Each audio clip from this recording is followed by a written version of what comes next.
All right, joining us is Corey Winkoff right now, FLG Lacrosse. So Corey, just starting it off right now, just you wanted to talk about some big games this weekend, especially between Ward Melville and I think Chaminade. So Ward Melville beat West Islip, and Chaminade in the same week. So a big game, a big week from Ward Melville, I should have said. Yeah, I mean, it's not out of the ordinary that Ward Melville is rocking and rolling this time of the year. You know, they're one of the best programs here on the island, a public school that is just so dialed in all different aspects. And we got a chance to see them against West Islip in our String King game of the week last week.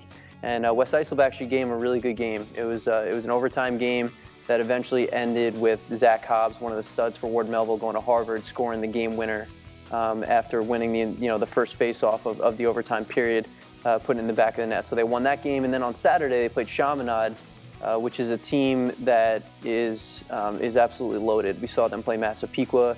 They handled them pretty well, and then Ward Melville ended up beating them. And it was thanks to a couple different factors. Their defense has been playing great. They've been switching in and out of man and working in a little bit of a zone. Their goalie play from a sophomore, Colin Krieg, has been really solid. He's got about 20 saves over that two-game winning streak. Matt Grillo at attack has been pretty dialed in. He scored a hat trick against Chaminade, which is impressive. Zach Hobbs, who I mentioned earlier, has been great between the lines. And just their defense in general for Ward Melville is so solid. They got kids playing Division I, both at long stick, midi, close defense. Their short sticks are really good. So a great week for Ward Melville. Definitely wanted to highlight them. And also I got to give a shout out to St. Anthony's, who's representing Long Island well, beating Haverford, one of the better teams around the country. And for St. Anthony's, they got two sophomore studs, Brennan O'Neill, who's a very talked about player, not just on Long Island, but nationally. He's a player that's committed to Penn State. He went 3-1 against Haverford. And then Aiden Denenza, he had 1 goal and 3 assists, another sophomore for St. Anthony's, who is kind of having a breakout, I think what could be a breakout year. So got to give props to St. Anthony's. Now on the girls' side, let's talk a little bit about the matchup between Notre Dame Prep and Mount Sinai. So Notre Dame Prep is a team that plays Mount Sinai each year. There's a nice relationship there between Coach Albert Alone and the Notre Dame Prep staff. And in this year, it was a 6-5 game that leaned in the favor of Mount Sinai, while Notre Dame Prep and Mount Sinai, have a nice relationship off the field. When the game, when the whistle's blown and the girls are between the lines, it gets pretty intense, and those games are always a good one. So I'd like to give a shout out to Megan Tyrell, who's Mount Sinai's top performer. She's going to Q. She went 3-2 against Notre Dame Prep, accounting for 6 of Mount Sinai's goals. 5 of Mount Sinai's 6 goals, which is pretty impressive. And then I was at the Massapequa-Wantagh game. That was one of our String King games of the week.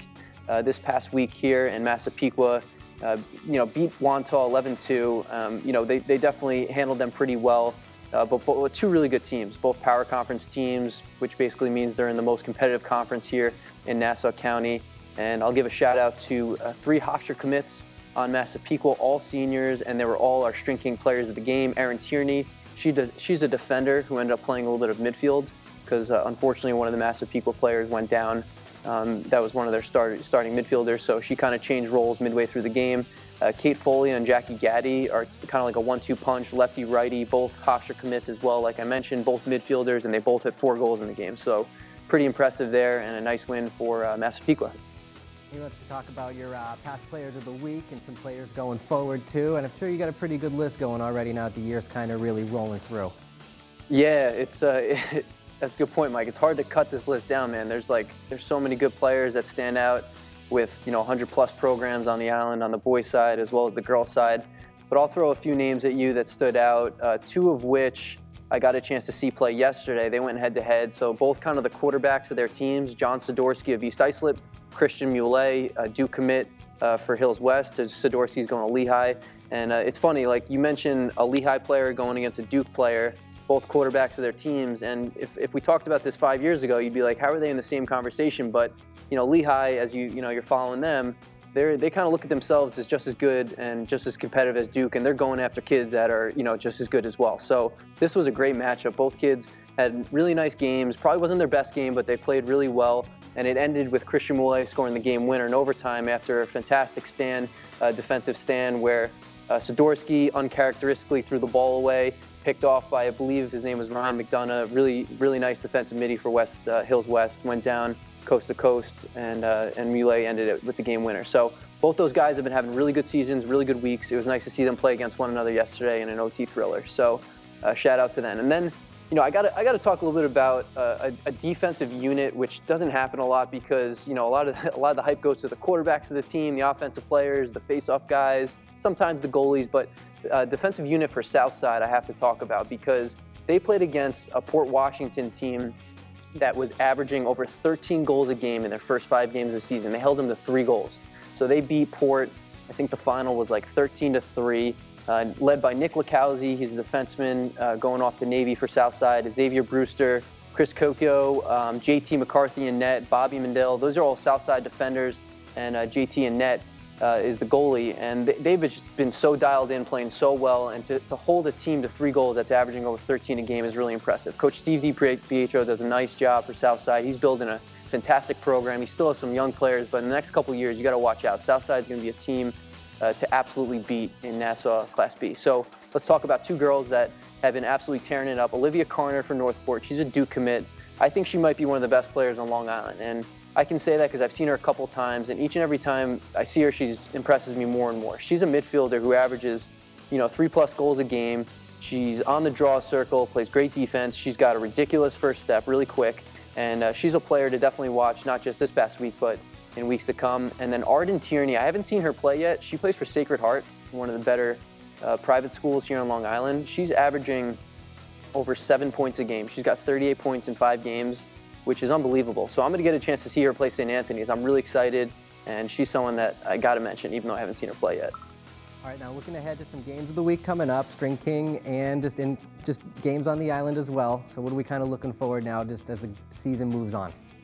Okay, sure. We have 4 String King games I'd like to talk about, and then 1 rivalry game. So we got a game today that I'm heading to that I'm super excited about. Hills East, Smithtown West boys game. Hills East undefeated 6-0. Smithtown West undefeated 6-0. 2 top Suffolk County teams. Both big schools, Class A teams. It's going to be an absolute treat today. Hills East, they bring a ton of chippiness and athleticism, and they just have game changers and playmakers all over the field, from defense to offense. Smithtown West has a great senior class with a bunch of really solid, talented players going off to play in college. So there's going to be a ton of talent on one field, 2 really good teams that are both undefeated. So that game's going off today. Can't wait for that. So that's one. The next one I want to talk about is going to be Comac versus Northport. And those are 2 teams that are, right next to one another, calling that the Crosstown Quandary, because it's kind of like a crosstown rivalry game that's been going on for a while. So we're pretty pumped about that, and that goes on next week. And then Farmingdale-Syosset, that's another rivalry game where, off the field, the coaches might have a nice relationship. On the field, once that whistle's blown, it's going to be interesting. It's always a fun one. Farmingdale, that blue-collar team that brings the toughness, and they also have some skill now. Syosset, a community that's not typically known as a blue-collar community, they play that way because I think that's how they're coached, that's how they're developed, that's the type of kids that they have in their program. So that's always a unique matchup that I like to key in on. And then on the girls' side, we're going to be covering the Long Beach-Syosset game, which takes place on Saturday the 14th. Syosset, a team that started off hot, 3-0. They went down to Florida, did really nicely down there, just lost a close game to Cold Spring Harbor, but they're one of the top teams in Nassau County and one that's going to be competing probably for a county championship. And then Long Beach is the same thing. They're both A schools. We're calling this game straight A's because they're 2 Nassau County Class A schools.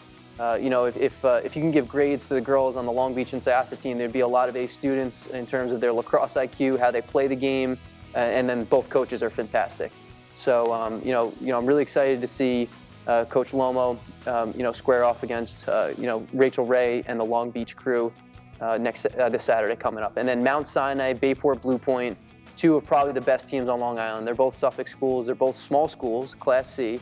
They compete against one another, usually in that county championship game, which happened last year. Always a 1-goal game, or usually is lately, and that game is going to be an absolute treat as well. I saw Bayport play a little bit earlier against Shoreham, and they are starting to play a style of play that I hope to see more of, actually. They bring a lot of the box game and use it on the field, which is pretty cool. You'll see some picks, slips, a lot of tough play, a lot of skill.